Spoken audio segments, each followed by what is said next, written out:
This reserve was created when Connaskey Power Station was built, and this bit of land was put aside as mitigation for the building of the reserve, the building of the power station, sorry, and made into reserve in 1974, I think it was. So it's mainly because the power station has taken up some salt marsh that used to be used by wading birds that were roosting at high tide and so on. And so the main reason for this reserve is to provide a place for ducks and wading birds to have somewhere to go when it's high tide and so on.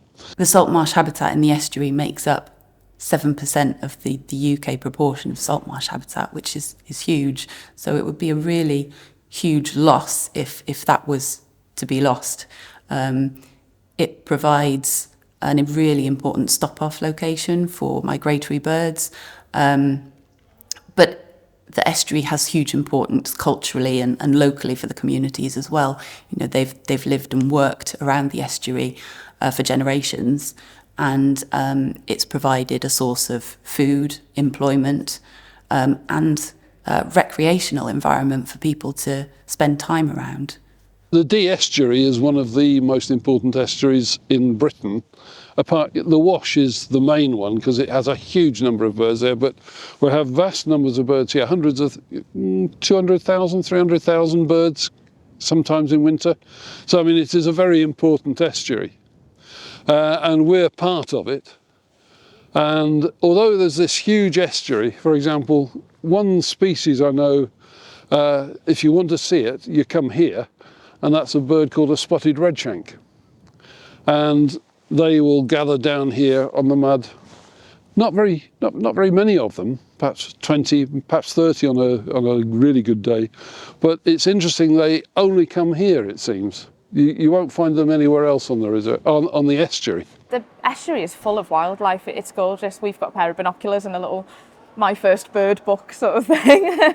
But yeah, it's a beautiful place. It's gorgeous. So it's mainly birds, but of course there are other things here as well. People who know about butterflies, moths.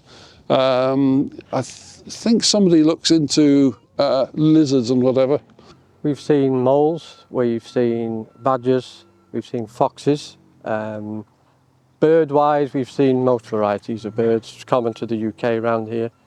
From buzzards, owls, and then all the finches and different varieties of tits. They're all everything. Common lizards, as I've just been told that they are, not sand lizards. So we've now got a common lizard. It's a male common lizard. So I know it's a male because he's got this beautiful colouring underneath, the orange and the black dots underneath, and also the penile bulge here. If you notice, this one's got quite a short tail, so at some point it has lost its tail, but it has regrown as well. And he's also got fantastic speckled look on top of him. So this is a fully grown adult male. He's quite cold, but he'll get a little bit wriggly because he'll be warming up in my hands right now. And his feet, that reminds me of Velcro. They're really, really sticky, and that's what they use to climb up objects and up grass. So we've had a male and we've had a female, so we've definitely got a breeding population here. It's an attraction at the end of the day, my personal opinion. If people are interested in wildlife and they wanted to come down, we'll certainly open the gates and let people in and explore. Citizen science is a good one. Love getting people involved in citizen science. So amphibian reptiles don't get the kind of support, say, the fluffy mammals do, like hedgehogs and stuff.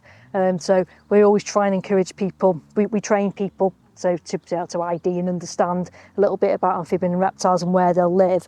And then we encourage people to actively go out and look for the creatures, and then put them into the local record centres.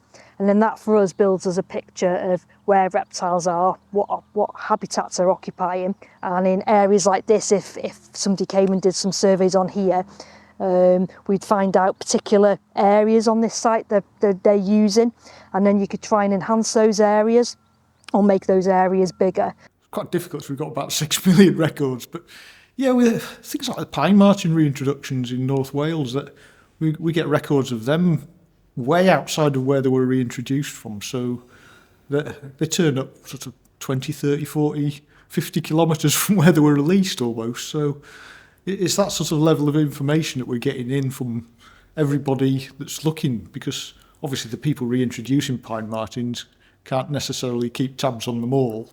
And if they suddenly turn up in Llandudno, well out of range, they're not going to be looking in Llandudno, are they? But somebody with feeding birds in their garden might see something really interesting. And then, of course, you get rare birds coming in on migration, turning up on people's bird feeders. We often get records like that, which you would never hear of otherwise. But people go, well, that's a strange bird. I've never seen one of them before. I'll take a photo and I'll send it into Cofnod and see what they say. And we'll, even if we don't know what species it is, we know people who will be able to help, and we can put people in touch with the right people. And yeah, it's just about improving people's knowledge of the wildlife in their area as much as anything. And we also offer nice introductory courses, ID courses.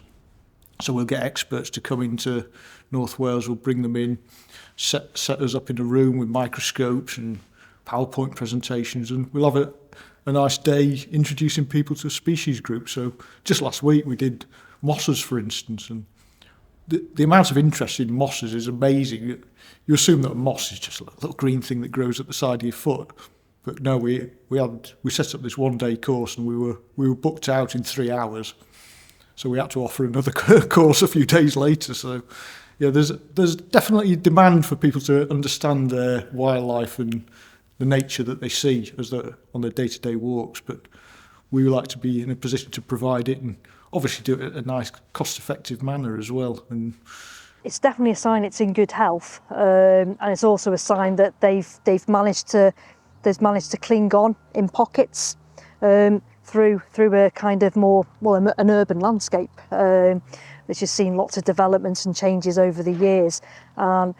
We have got the railway line, which does allow these species to move up and down and take advantage of areas like this. So they've managed to cling on, and then with regeneration coming in and more focus on looking after these areas, also the footpaths as well, it just provides an enhanced habitat where they can thrive more. So it's definitely a good thing for the species. I think in Flintshire, partly because of the industry, often some of the communities along the estuary don't have easy access to the estuary itself. And I think that's something that we're working on, trying to improve, trying to rebuild that connection with the nature and the wildlife that's on the estuary, and make sure that people can access it easily, can appreciate it, can enjoy it, just in their day-to-day lives when they're, walking around their communities.